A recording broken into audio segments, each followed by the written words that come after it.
So I'm Mark Hummel, and I'm sitting here with Jontavious Willis. What's going on? And we're on the Blues Cruise up in the Crow's Nest. And I just wanted to get to you about, because you're one of the few guys that's just way deep into the country blues stuff. And you're from Columbus, Georgia? Well, I'm from Greenville, Georgia, it's in between Columbus and Atlanta. So how did you got into this, in your teens? Yeah, I started listening to it when I was like 12. 12? Yeah, I started playing guitar when I was 14. Wow. Started playing piano first when I was like 8. Now, were you into some of the old blues piano players? No, I didn't get into blues until I got to be like 12. I used to hear it, but never really got into it. I would listen to like traditional gospel music and R&B and rap and all the good stuff. I used to go buy probably until I was like 12. I used to go to the store and buy CDs. But yeah, man, and like I said, when I turned 12, I started getting into the blues, man. As soon as MP3 came out, I started listening to blues. Started right there transition from CDs, MP3. How'd that go over with your friends? I never talked to them about it. I didn't ever mind listening to whatever they were listening to, but I also didn't mind singing the blues around. And most of my friends were old. They got old grandparents and stuff. Oh, so okay. They thought it was funny, but at the same time, they understood. They kind of understood it. Yeah, I feel like they did. And so that was kind of because you're living in the South, I would think, right? In the countryside, yeah. In the country. Yeah. So, who was the very first person that you heard? I don't know the first person I heard, but the first person that got me really hooked was Muddy Water. Okay. Because my daddy got a good Christmas playlist. They got Albert King and Lowell Folsom and Charles Brown, and Muddy Water was the reason I started playing guitar. So when I started playing guitar, there was no other motivation for me playing guitar besides Muddy Water. Yeah. That's the same here. Yeah. He was huge on my radar. And I think for me it was more because of the harmonica connection, that he had all the great harp players playing with him. He brought the sound. Yeah. So did you kind of go backwards in terms of who you listened to after him? Oh yeah, because I listened to those Fear recordings that Lomax and Work did, and Muddy were talking about they were looking for Robert Johnson, but Robert Johnson had died. Right. And so he would start talking about Son House, and I would listen to him playing with Son Sims and I don't know who else was playing guitar with. I can't think of it right now, but yeah. So it was just different to hear him in that pre, amplified setting. And so I just went back and I realized there were people in a whole dynasty of people in Georgia, and a whole dynasty of people in almost every southern state you can think of, and on to the migration cities, Right. But so I just dove in it, still diving, still finding more people every day. I probably got 20-some thousand songs, and let me show you. And that's all I listen to is blues. But I got to know 95%. Now, did you start playing harmonica at the kind of around the same time? I can't really play harmonica well, but I started playing harmonica probably when I was 17. 17? Yeah, 17. Yeah. And Sonny Boy One is my favorite person, even though a lot of people don't like. I just like the way he lyrics, and I like just the way his attack is. Right. Not necessarily so much technique, but he's one of the hardest guys. I feel like it. Yeah. He got his hardest guys to cop. Right? He got his own style. I like him. But so I started playing harmonica at 17 and then banjo at 18. Really? Yeah. Wow. Yeah. I play a little mandolin and a little piano, but not much. Yeah. Well, when I was in Columbus, we went to Ma Rainey's house, and it was so weird to see that piano there. Oh yeah! Think about some of the people that probably played on that. I don't know if Georgia Tom played on that or not. W.C. Handy House still up there too in Florence, Alabama. So it's good to have. Really, that's still there. It was at Granddaddy House. It was at Granddaddy House, and so they go way back. I know one of the first guys that talked to me about you was Paul Austin. That's my brother. Yeah. Now, did he get a hold of you, or did you get a hold of him? I don't know how that happened. I'm thinking that he started commenting on videos. back then I used to post a lot of stuff on. I still post a lot online, but I used to go live a lot. Right, I remember that. Yeah. And then that's when I first heard you. Yeah, I used to go live quite a bit pre-COVID, 2017, 2016. And yeah, I think he probably commented. Then one time I went to Austin. We talked a lot, but I only seen him once. But we spent like hours together when we were together. So yeah, he was a fun guy. And you're how old now? 28. 28. Okay, and you graduated college in 2019. What was your major? Sociology. I wanted to do a minor in musical anthropology, but I wasn't gonna stay another semester. I was so tired. Yeah, because I already was there extra year. Right. So I was like, I didn't want to do it. I was ready. I graduated. I didn't even go to my graduation. I was on tour with KMO making money. You know what I'm saying? Yeah. So I didn't. Yeah. I bumped that graduation. And you've gone out and you've done tours with both Kebmo and Taj, right? Yep. Started. Yeah. I did a first tour with Taj in 2017. Right. Did 3 shows in Florida, and then Taj introduced me to KL. Right. And then they did that Taj Mo tour. And man, that was it for me. Yeah. Taj must have flipped out. It was fun. When I met him. It was a pleasure meeting both of those guys because they really helped me out a lot on the music side, and also just Taj is like the link. You know what I'm saying? So a lot of the folks that I love, and I love Taj too, but I didn't really come across their music until after I met them. You know what I'm saying? I really legit went back. To the old guy, but when you go to the old guy, then you end up leading up to the more current folk. Even though he recorded 60 years ago, you know what I'm saying? Yeah. But yeah, man, Taj is that guy. Who did Taj like hang out with? Oh man, in the day, Sleepy John, Nate Rachel, Matt Lipcomb. It's a Bahamian great guitarist named Joseph Spence. He hung out with Elizabeth Cotton. Wow. John Mississippi John. He loved Mississippi John. Yeah. Lightning Hopkins. Right. Fred McDowell. All the folk, almost all the rediscovery folks. Yeah. All the folk that out there in the 60s. He was hanging out at the Ashgrove, which was huge for country blues guys. But he said Mississippi John Hurt was his favorite. And that you can definitely hear it in his playing. Like he do a lot of Mississippi John Hurt. Yeah. He do a lot of old, if he ain't doing like world music stuff, he just do blues. He do a lot of old blues. He take those blues and put his own spin on. And he does all the tunings. And you got really into the tunings too. Oh yeah, right? I started all like that. I didn't know how to play in standard tuning when I first started. Really? Wow. What were you playing, a G? No, it was like some variation. So I don't know the notes, but I know it was just 3 notes that were doubled up. So my low E and my G string were the same, my A and my B were the same, and my D and my high E were the same. So like I would just, double it up. But I found out it wasn't Hawaiian tuning. Well, it makes sense because it was like that, but it wasn't. It was like a variation of open G, where that low string ain't the same, and then that next string ain't the same. Just unison have them doubled up. But that's what I was doing for 5 years. I was playing with other tuners too, but I got my right hand I found out later my right hand got kind of developed. My left hand's still pretty lazy, but you know what I'm saying? But my right hand, my finger picking started working on. That's badass, man.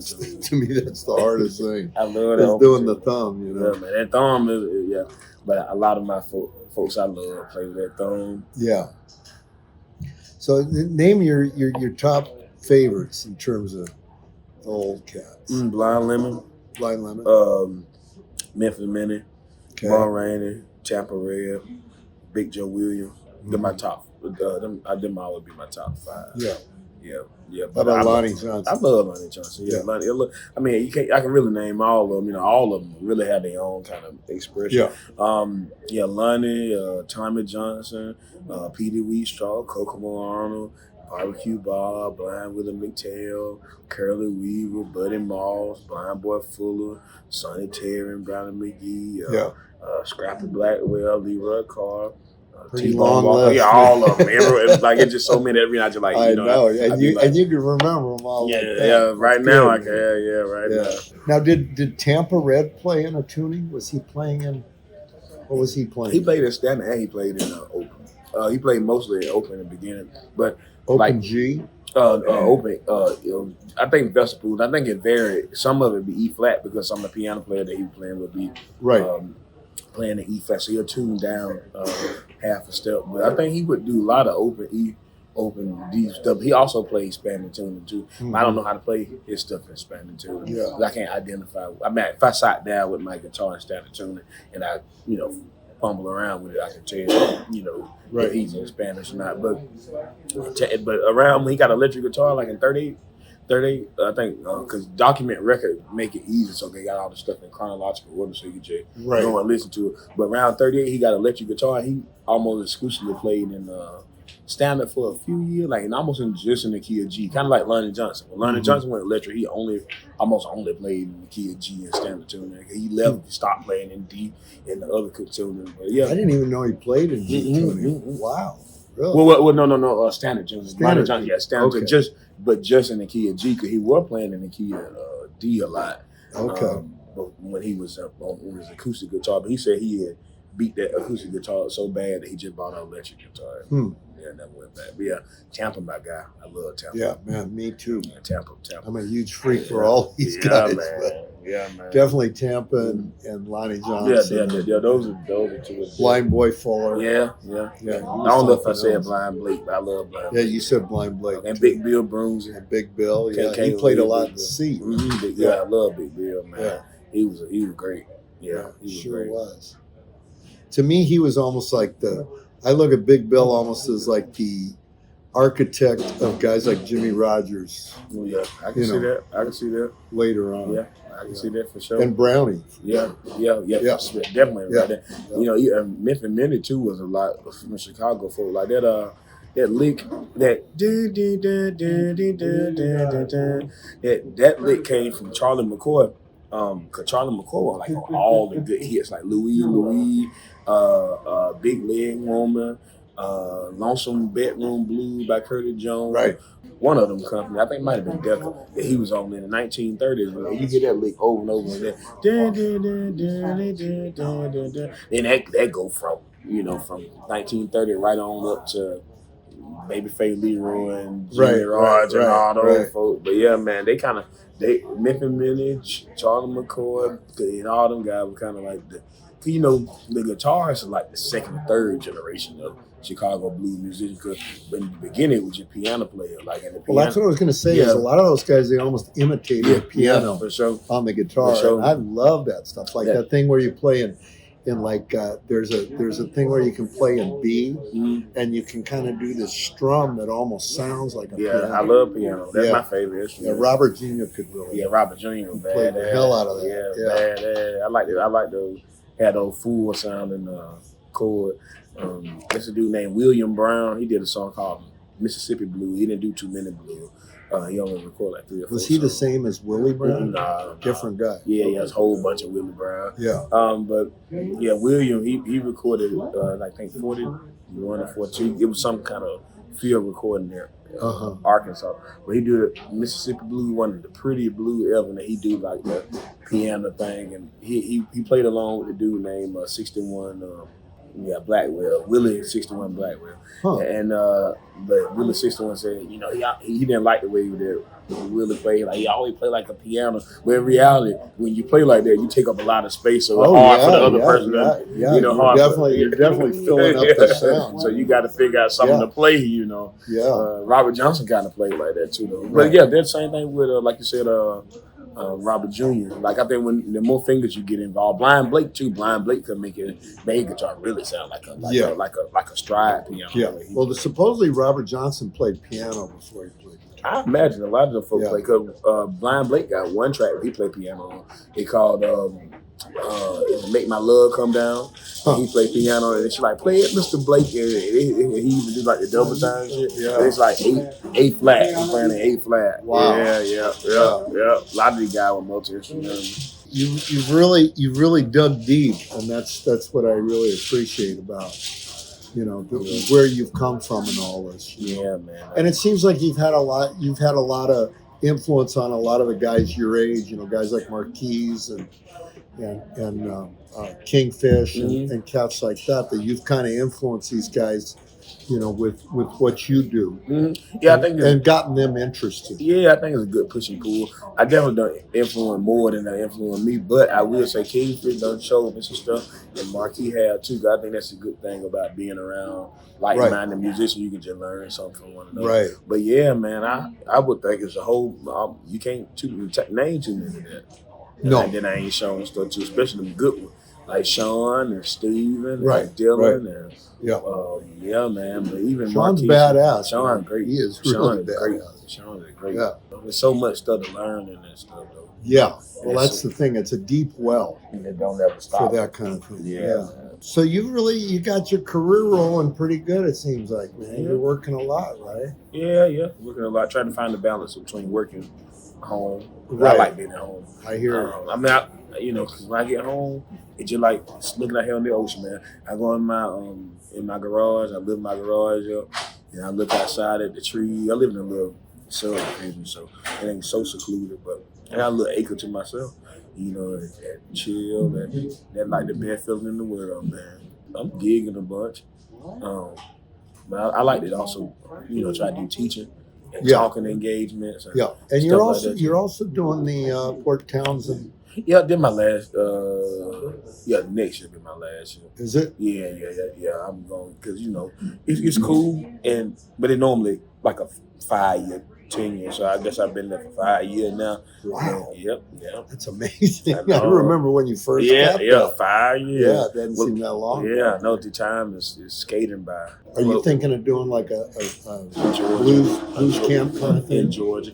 And it'll be a smaller classes or smaller instructor, but it'll be equitably paid. It'll be I think it'll be more culture, more culture into it because we'll be in the South and we can go see Monterey House and we can go see WCN awesome, House and we can go to the Civil Rights Museum. You know what I'm saying? We ain't got to talk about this stuff. Cause I think that guys should have tangible stuff there, and I think that'll be pretty nice. That's what I want to do too. I want to teach young kids, everybody really, but especially young black kids about blues music because a lot of all the blues musicians in church. All of really? Them. Oh yeah. All the good musicians in church. If only they knew that they could make a living singing and playing the blues, I think, it'd be a different thing. But we need more black women to sing blues. Right. Because that's what started it. I agree. And it's hard because we, there's so many different other genres to be a part of. And if you really want to, take hold of the blues, man, you got to study that. And it takes so long. Yeah. It takes so long. Yeah, you got to devote yourself to it. You have to. I mean, I think it's a calling. I mean, am I right? No, I agree. Yeah, I agree because you got to kind of have. I'm telling somebody you got to kind of be touched when you. When you, that's my feeling. Yeah. Because it's not for everybody. It ain't. I mean, blues in a lot of ways has so much subtlety to it, and it's not at all like kind of modern music in a lot of ways. Not at all. Because it's not flashy. And at the same time, it's got a rawness, but it's got a whole different way of vocalizing than modern music. For sure. Your vocals, by the way, sound awesome. I appreciate it, man. Yeah. I don't fail into it. A lot of singing. I got my piano at my homeboy Ethan left a piano at the house.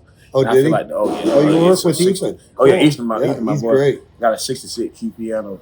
And it's a little upright piano, so it can give me all the sound, no key. I fuck that keyboard and shit. That's so great. I be in that motherfucker killing it. And I think that piano really let you open up. But yeah, man, my voice, you grow into your voice too. So but yeah, man. I like to think of myself as a blues singer that also play the blues. Yeah. I love to sing the blues. Man. I love the one that you and Andrew did where you're singing and he's playing. Who's that one by? Jay Bird Coleman. Is that Jay Bird Coleman? Okay, yeah. I couldn't figure out who that was. I was thinking it was Forest City Joe. No, I love Forest City Joe. Yeah, I like that. She used to be beautiful, but she lived her life too fast. Yeah, that's when Muscle White got his hands on that. I like that. He did, and everyone thought he wrote that for the longest time. That's a good one. So she's standing up late at night partying, drinking out of everybody. That's a good one. He loved that one. I like the way he say, "Oh yeah, nothing but skin and bone." Yeah, he was a great harp player. He was great, man. People really either don't know about him or underestimate how great he was. Yeah, man. I mean, I had, like Dave Myers told me, they used to hire him when Walter wouldn't go. Oh man. Yeah. I would imagine there's so many of those folk back in those days that didn't get recorded or just didn't get interviewed. And Right. It's so many, and you find out about them, and you find out about these. They still finding records too. They were crazy. I think last year they found a record of some Charlie 44 West. I think in Taylor. Charlie Taylor and Tommy Johnson playing guitar behind me, you know what I'm saying? And they're like never unreleased, not unreleased, but it is the only one copy of that. Right. 7, 8 that been found. But yeah, man, I love all that shit. And the thing about me in the blues, see, I like every instrument in the blues. Well, at least all the instruments that really seem like they can stand on their own, not really horns and stuff. Right. I feel like a lot of the horn playing be improv, unless you got a part of the song that you're playing over. But harmonica players, I listen to all along, you know what I'm saying? From the old school on up. Right. So I really always have a thing about the old school players. I feel like, a lot of them they just used what they had and it was so good. Like, Right. I like all of them from Rhythm Willie or Jay Bird Cole. Oh man, Rhythm Eddie Willie was Mapp. like, he was the only guy I heard little Walter wouldn't get on stage. Really. Yeah. Yeah, Eddie Mapp. I like the old time. D Ford. Yep. All of Jazz them. Gillum. Love Jazz Gillum. Yeah, love me too. Jazz Gillum. Yes, like I said, the Son Born piano players, the guitars. Yeah. And I don't really get into the bass player that much, but all the other folk, yeah, man. Piano, harmonica, and guitar. Mm-hmm. And I'm there. And Same a here. little banjo. Yeah. Piano, harmonica, guitar. No, that's the shit. That's the shit. Oh, I agree, man. Absolutely. But yeah, man. But see, I would play. I'm sorry. Go ahead. I'm sorry. What's that? No, go ahead. See, I often say, when I was playing, I thought I was the only person in the world, playing blues. Cause I wasn't on the internet at that time. We had bad reception. I didn't get on Facebook besides just to showcase my music. I didn't get on Facebook for family stuff.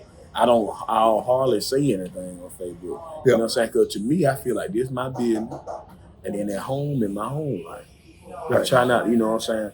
I can put it together, but only my friend that come and see me at my house or whatever, they really know me, you know what I'm saying? Because I just like I like the music, man, and I do it for the music, and I really love it, you know what I'm saying? Yeah, man, I don't know. So once I found out with other people out here, I was like, shit, a lot of folk been out here too, you know what I'm saying?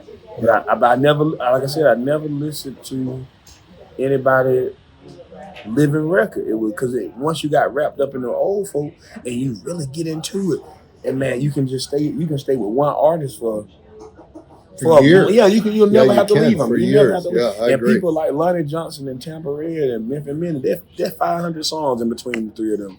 Yep. You know what I'm saying? That's 1,500 minutes of music. That's a lot. That's a lot. I love like the early Lowell Folsom stuff. Oh, that's some good stuff. Him and his brother playing. Him and Martin. Yeah, that's some good stuff. That's got that river blues and that penitentiary, but kind of sound like. Oh, the penitentiary thing is Eddie Taylor all the way. Yeah, he got the ways of playing it A and E and all that stuff. Yeah, Lowell Folsom was bad. You really sound like Eddie listening to him. Yeah, that's a really bad fella. So you've been all over the world? You've been all over the world? Not all over, just to Europe. I go to Europe pretty regularly. I was in Europe before I came out here. I go there probably about 2-3 times a year. Now, do you usually take like a bass player or a piano player? By myself. Just go by yourself? Yeah, I went out there one time with a washboard player. With a washboard? Mm-hmm. And then another guitar one time. But no, most of the time it'd be me. They want me to go do a band, man. I mean, the only thing about doing that band, if I don't have my folk there, I really don't want to do it.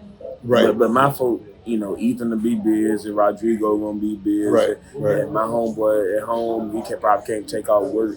I should have started this shit when I was first starting playing music. Right. Cause now I done started playing solo, doing solo so much that you can't get the same money for your bands, or it is the same money for the band. So, Exactly. And so it's like, which your money ain't everything, but that's my only occupation, and the money got to be something, Right. But yeah, man, I go out there by myself a lot of the time. But they appreciate it. They appreciate it. Yeah. They got good audiences over there. definitely more headstrong and smarter than me, because there's no way I could listen to somebody that I don't understand what they're saying, Right. and still like be so excited about Right. it. No Right. way. It No is way. kind of odd. Huh? No way I can. They smarter people. They smarter people than me. So tell me about your newest album. Yeah, I raised my money. I raised $27,000 to fund that album. And you do a GoFundMe? Nah. Just How'd you do private. that? Private. I just private? Okay. I try to save my GoFundMe for when I really Right, down on my really dick. Yeah. I didn't even do that. You know, when COVID was going on, Right. I didn't even do the you know what I'm saying, the live stream. I would do live stream, but I wouldn't add nobody to send me shit because I know. Some people when they give you stuff, they look for stuff in return. Right. And then also like I said, when you if I you know, that's a part of being a musician. You're supposed to go through the ups and downs. They're like that was my first down. You know what I'm saying? It ain't like I had a whole bunch of them. So that's the part. When you become a musician, you got to know that you got to figure out. It's gonna be like that. It got to be, and you got to find out how to level it out. So I was doing outside concerts at home. Have you done any teaching? Has that been something you do much? Yeah, I love teaching. I love teaching, man. On a private music lesson and on like history lesson. I've done a few things with colleges. Almost want to just be a music teacher, like a blues music teacher with just a curriculum, just in my old like high school or in my old college, you know, and just do that for like maybe one day out of the week or 2 days out of the month or something like that, because that I like, and I know I can make it interesting for the young folk, man. I know the way to do it. You know what I'm saying? How would you do it? Well, it depends on. So if you're doing kindergarten to 5th grade, you'll have like a instrument pedzu. So you have a banjo over there, and you have like sight word by the banjo, maybe like 5 strings, or a little short word, not big old long thing, and maybe a little small history about it with pictures, not too many big words. And then you let them go around, and they get to strum the banjo, they get to strum the 12 string, they get to strum the resonator, they get to see the slide, they get to play with the drums, all the instrument that's the primary instrument in blues. So they get to play around with it in the pedzu. All right, we say we let them do that for like 5 minutes. When the 5 minutes is up, wherever station they at, they stay there. And there's words at each station. So you have words and they color coded. So they color coded and they tell you what color to put the words in, and you make blues songs, you know what I'm saying, out of the words, you know. Yeah, that's great. And then you get them down to sit down, and this the part that nobody like, but you give them all the cheap little $2 harmonica in the same key, in the same key, and you just tell them to pull and push on whatever 4, 5, whatever, and then you just let them sit there and take it home. And then when you go to like 6 to 8, then you start doing more of the historical. You start talking more about the birth of blues and how it borrows from a lot of cultures and how it was born in the Black American culture post-slavery. Start getting into some of that stuff and start getting into some of the early free verse stuff. Start talking about the different characters in blues, because some of the blues artists were actually successful, like people like Mon Rain and Tommy Dorsey. And I like Georgia Tom, because he always talk about, like, he always seen the business. Even today, I see the business today. A lot of people don't write their song. Like today, like they get a lot of other folk to write their song. And another thing, what was it? I was thinking just the other day. I can't think of the other thought. But anyway, you do more historical, and then for 9 to 12, then you start introducing some of that risque double entendre stuff. Right. Not the just hardcore. So they don't go back to their parents. Not the hardcore stuff like the Bocard, or the light, like smoking a cigarette. But see, now when you go to college, everything you can show them all the what's up, man. You can show them all the raunchy stuff, all the stuff with the explicit lyrics, all the stuff. That's what I think. I think you do it that kind of way, because it's hard to sit somebody down and make them listen to that old shit, man. They can't understand what they're doing. So you're all finger. Finger, yeah. Okay, Yeah. wow. Mm-hmm. And you use a flat pick as well? You can't use finger. I can use a flat pick, but not as good as I can use my finger. But there's certain things I like to play. Right. That, like some of that Yank Rachel stuff that he do on guitar. Right. I like to play it with a flat pick. So, but yeah, I normally just play with my finger, man. 3-finger.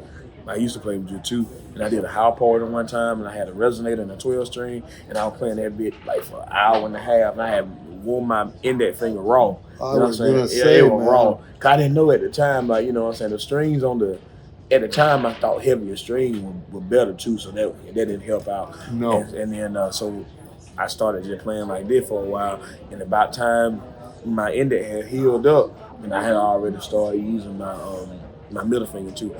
So do you ever write political songs? Man, you know, I think about political stuff to say, but I don't know where I stand politically. I know what I don't agree with. But I feel like, man, it's so many extreme people out here, and I don't want to be a person that I understand my demographic first. Right. So that's the first thing. And I got a song on a new album called "Who Gon' Hear It?" Cause that's the truth. Like, who gon' hear it? Like, you take your time to write out these political songs and hope that somebody like you will hear these songs. Black folk don't listen to blues music, and even then, if they did, what happens? You know what I'm saying? I mean, I feel like I can take my money that I make for the blues and donate to whatever cause I want to donate. I can still do what I want to do, in my community. And some other people say they're just being scared, but I feel like you gotta. Beyonce wasn't saying all that shit when she was first coming out. She said that shit now because she can't afford to do that. You know what I'm saying? You know what I'm saying? And if this your only job, you gotta, like I said, you gotta be mindful of the things you say and do. Yeah. So what do you got coming up? Same old thing, man. Yeah. Are you playing many festivals? Are you able to get a lot of festivals? Few festivals, few concerts. I'm doing more trying to just do my own under my name, my own ticket. But I have been doing a lot of festivals and concerts, festivals and cruise and stuff like that. But yeah, now I'm doing under my own name for this tour I got coming up after we leave. I come back to Pensacola, and I go up to Birmingham, and then I go, I don't know, up east, so like Massachusetts, Maine, New York, and I come back down DC, Virginia, North Carolina, South Carolina. Yeah. But all of them gonna be under my name, you know what I'm saying?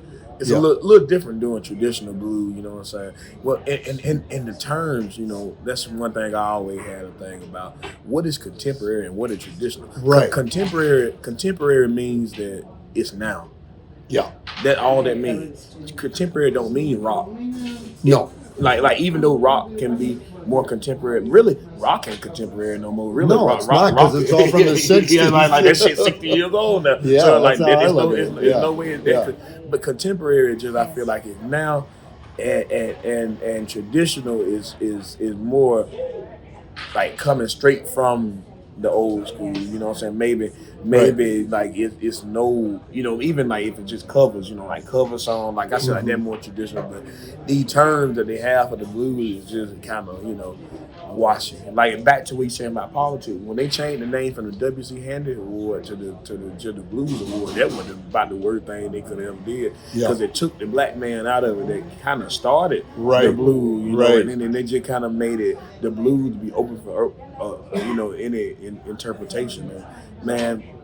And to me, a lot of people, I think the goal of the blues is what you said earlier about like how long do it take people to get the song. I don't think people understand when whoever's singing the song, it's their song. Right.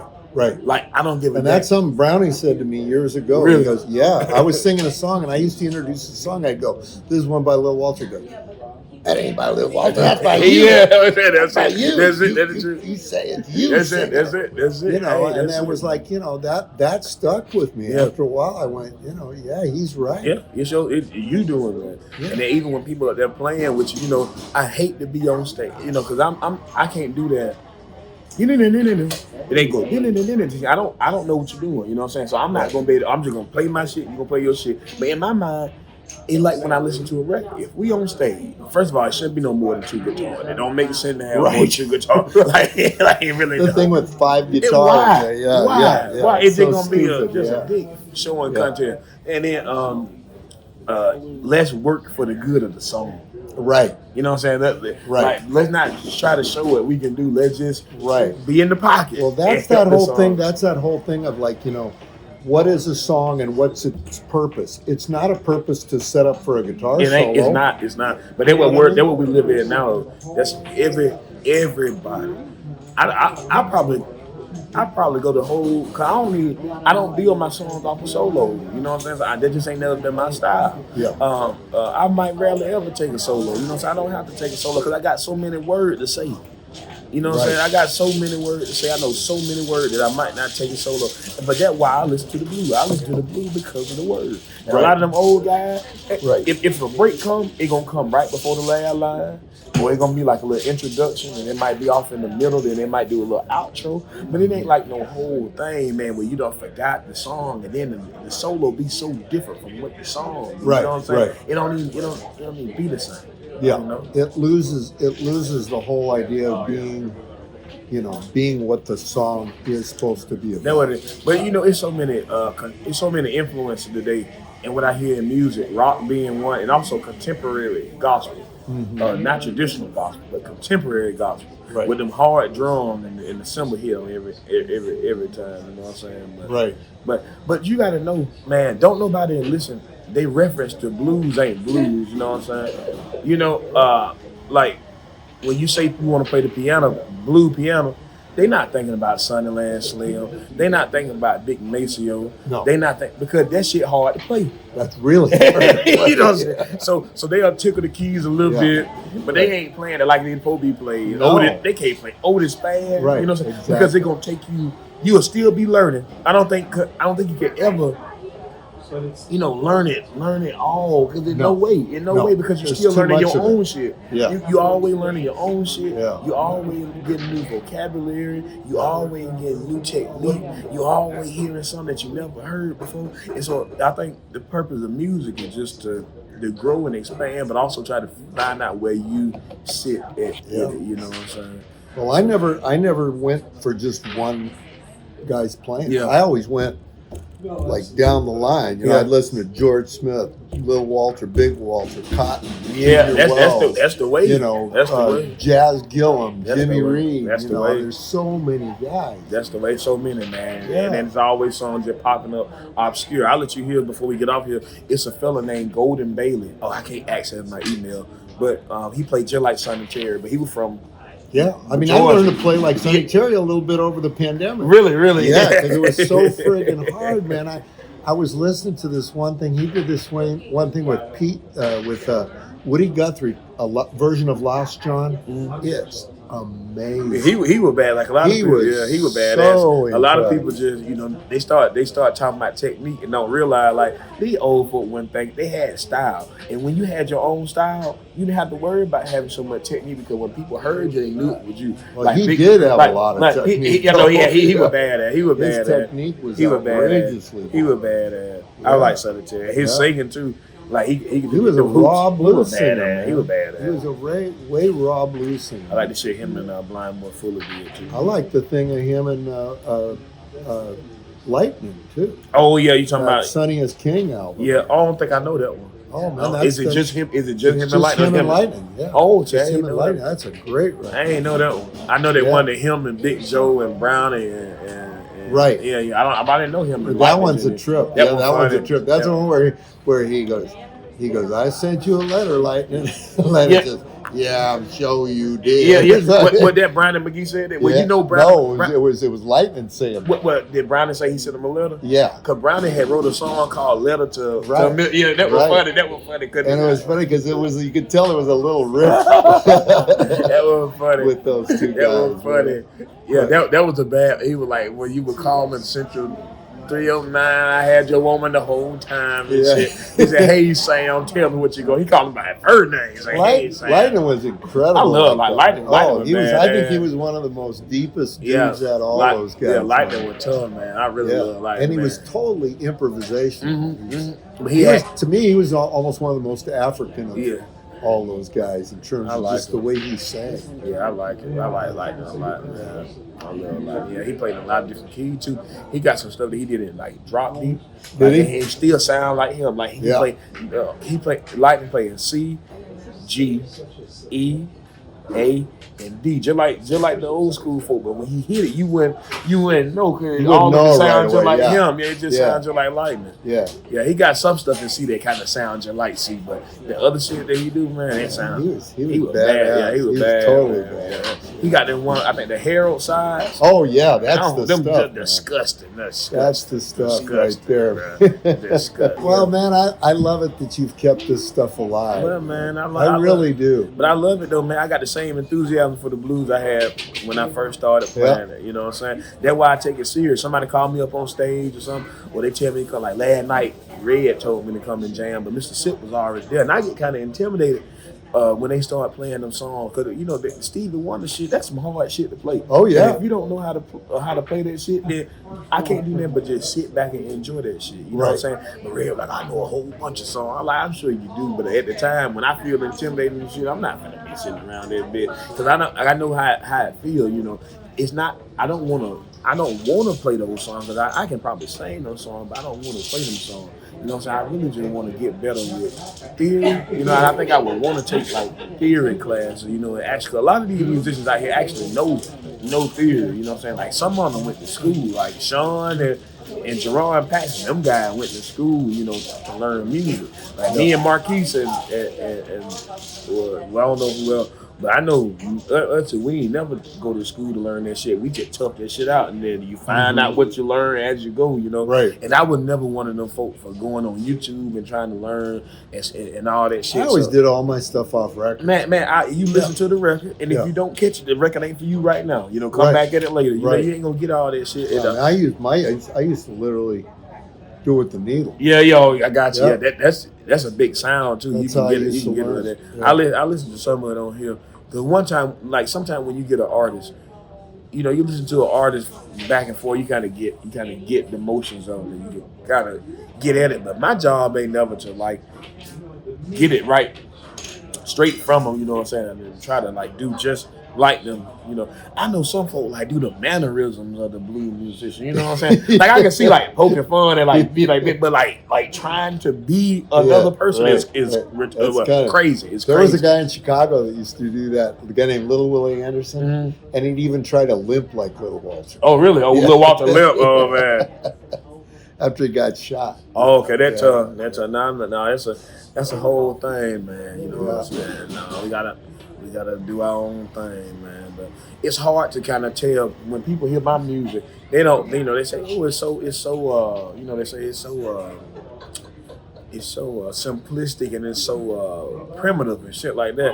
You know, they think they giving you compliment, you know, by calling your shit. They're totally missing the point. Like, they're missing the boat. You play it. Yeah, exactly. There you go. Yeah. You do it. No clue as to how hard it is. I'm over here struggling to keep that thing going. And that motherfucker saying it's so primitive and you know, because I guess the acoustic sound is just, you know, it's associated with, you know, hard times. You know, the other thing too is, I mean, I got to admit, you know, when I first heard Robert Johnson, I didn't get it. Yeah. I was like really young. I was like 16 or something like that. It just sounded so old to me. Yeah, you know, and I thought he was an old man. Yeah, I had no idea he was in his 20s. See, that's the thing too that a lot of people don't realize. Like a lot of these guys, these are folk playing music. They playing progressive music. You know, it don't sound like it progressive. Yeah. You know, but they are playing ass shaking music. You know, and a lot of people don't know how to shake ass to one musician. You know what I'm saying? Like the one guitar. If it's a constant beat, you can do it. You can do it. You know. Yeah. Yeah. But the whole thing of being able to accompany yourself on a guitar or piano, I mean, that's such an awesome thing to be able to do that. It is a talent for sure, man. I love them piano players crazy because, man, if you mess up and hit one key, I ain't gonna say it all mess up everything, but it definitely. See, the guitar you can just bend it. Right. Yeah, you can fuck around with the guitar, but that piano ain't gonna give up. Yeah. Yeah. Well, I better get going, All right, man. brother, man, Hey, that it was was fun. it was a great talk, man. Thank you, It's man. wonderful to talk to you, and I'm so glad that you've been succeeding at this business and, Yeah, and man. spreading the word on Man. on blues. I remember one time you called me and you go, "I'm just calling because I need to talk to somebody about blues." That made me feel good. That sound like me, bro. That made me feel that's good. Now, Because I was thinking, it's true, man. Yeah. It's such a small group that really gets what this is. For sure. Well, man, no, it's a pleasure talking to you, brother, man. Yeah. Thank you for talking, and I've been enjoying your sets. I've been enjoying being out here with some good blues folks. Good blues folks. Yeah, man, we like the blues. Long live the blues.